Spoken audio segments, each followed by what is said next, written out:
Why Shazam 2 Fury of the Gods will make $1 billion. That's a lot of money. It's been hard time for Warner Brothers and DC. The entire Snyderverse got destroyed. Snyder himself let gone from the studio. Henry Cavill rehired and then refired.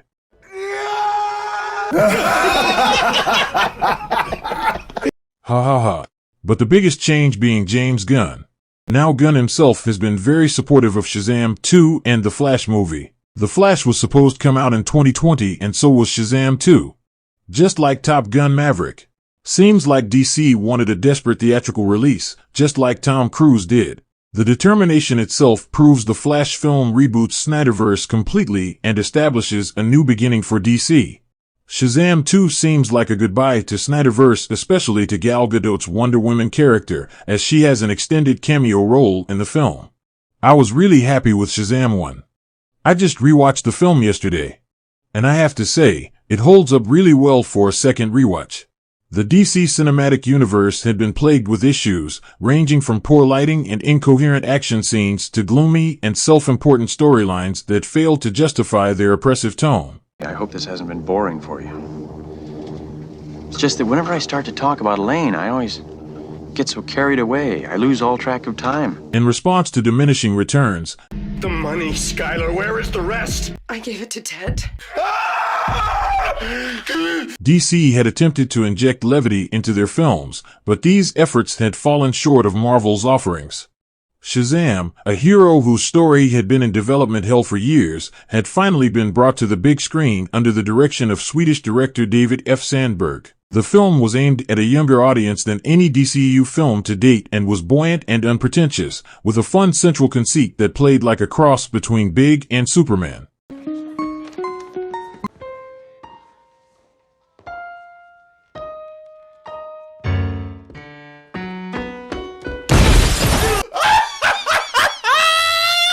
However, the film suffered from an insistence that more was more, resulting in a flabby 132-minute runtime and a finale that dragged on for far too long. Despite its imperfections, Shazam represented significant progress for DC. Shazam 1 is a fun and entertaining addition to the DC cinematic universe, but its superhero character could use a little more spark.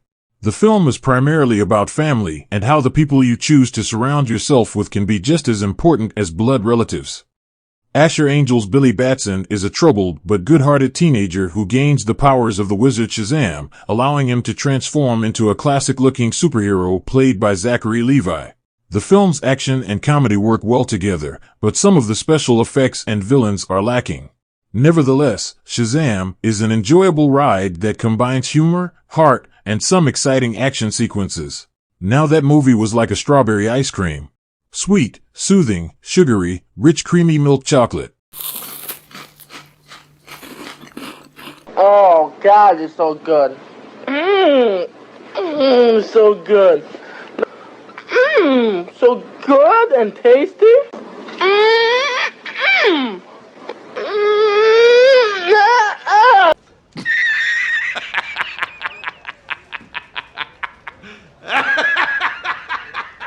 So far the best action comedy from DC apart from James Gunn's The Suicide Squad or the Peacemaker HBO Max TV series.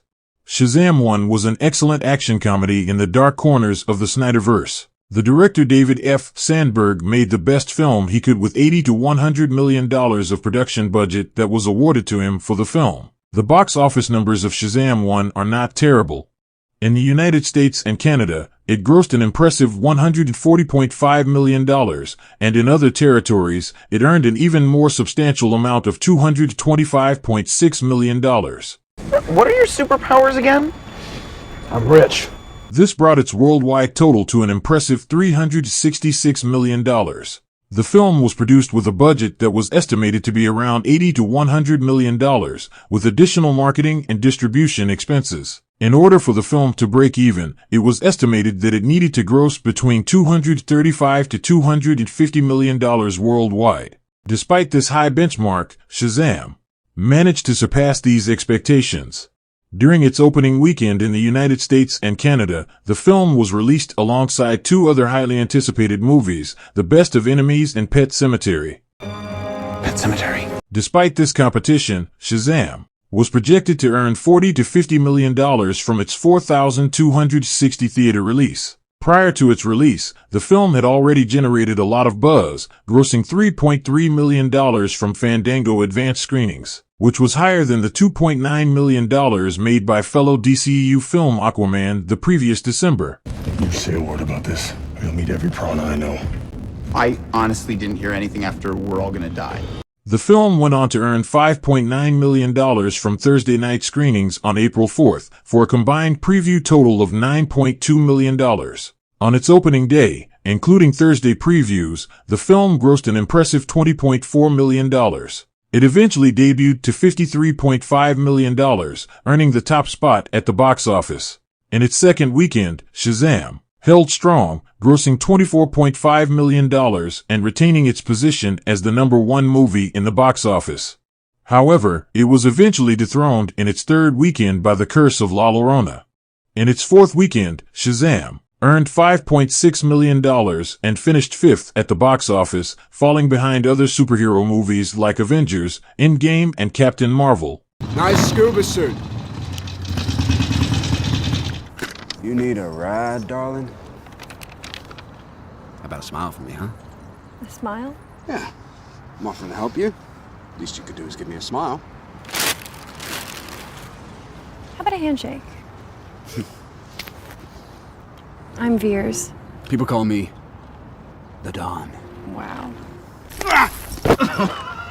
Here's a proposition for you. You're gonna give me your jacket, your helmet, and your motorcycle, and in return, I'm gonna let you keep your hand. Take it! What, no smile? Empower, a 4-part series now streaming only on Disney+.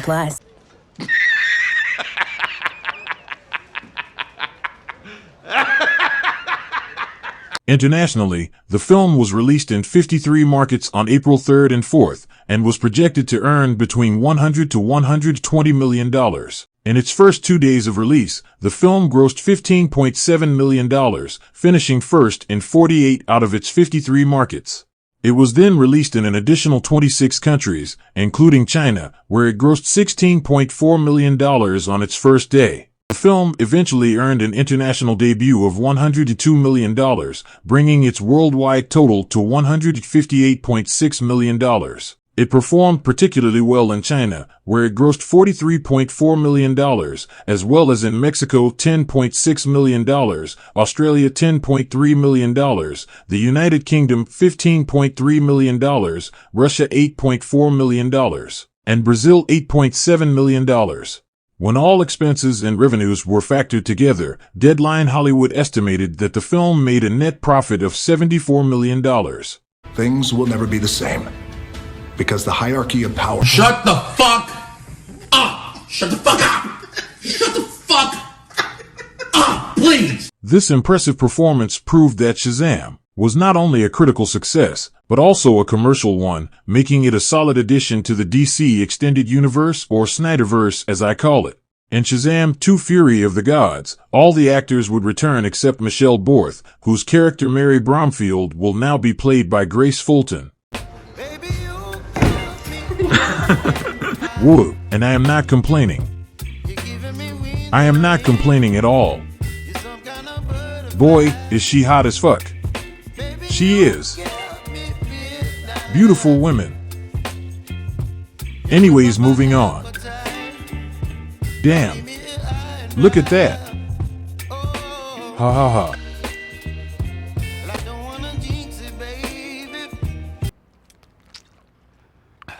Zachary Levi played a good superhero in Shazam 1. Honestly, I wouldn't mind him playing Superman in the new James Gunn-directed Superman Legacy movie.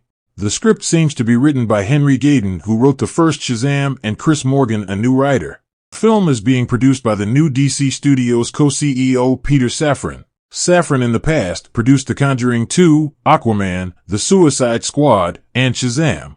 He is also the producer of upcoming DC films like Blue Beetle and Aquaman 2: The Lost Kingdom. The cinematographer Gyula Patos has enough experience to justify his addition to Shazam 2. His filmography includes Jumanji 2: The Next Level, Maze Runner: The Death Cure, Jumanji 1: Welcome to the Jungle, and Maze Runner: The Scorch Trials.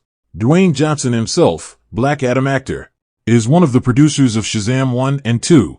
I wonder why he never shows up in the Shazam movies. I do believe he might show up in Shazam 2 post-credits. Things will never be the same.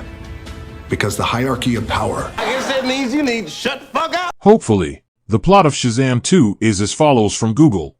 Bestowed with the powers of the gods, Billy Batson and his fellow foster kids are still learning how to juggle teenage life with their adult superhero alter egos. When a vengeful trio of ancient gods arrives on Earth in search of the magic stolen from them long ago, Shazam and his allies get thrust into a battle for their superpowers, their lives, and the fate of the world. Basically, old gods versus new gods. Sweet. Rachel Zegler is Anthea, the daughter of Atlas. She's also Snow White in the new Disney movie, which I believe might boost rating for film. I haven't seen Dwayne Johnson promote the film yet, but hopefully he does.